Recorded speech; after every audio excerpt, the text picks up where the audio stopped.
আমরা বাঙালি, আলু ভর্তা আমাদের সবার অনেক পছন্দ, তেমনি আমারও অনেক পছন্দ। গরম ভাতের সাথে আলু ভর্তা হলে আর কি চাই।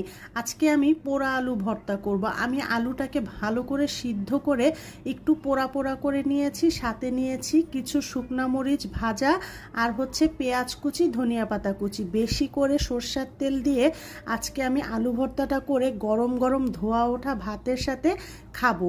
তো যাই হোক, আমি যে শুকনা মরিচের যে পেঁয়াজ দিয়ে ধনিয়া পাতা দিয়ে যে ভর্তাটা করেছি, এটা দিয়েও কিন্তু গরম ভাতের সাথে সেই লাগবে। কিন্তু আমি তো আজকে আলু ভর্তা খাবো, সেই জন্য আমি খুব ভালো করে আলুটাকে ঠান্ডা করে চটকিয়ে নিয়েছি। গরম আলু চটকাতে গেলে হাতে লাগবে, সেজন্য।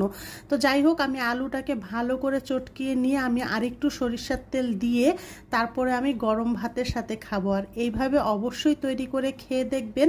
পোড়া আলুর যে পোড়া পোড়া গন্ধটা আলু ভর্তার মধ্যে থাকে, সেইটা অসাধারণ।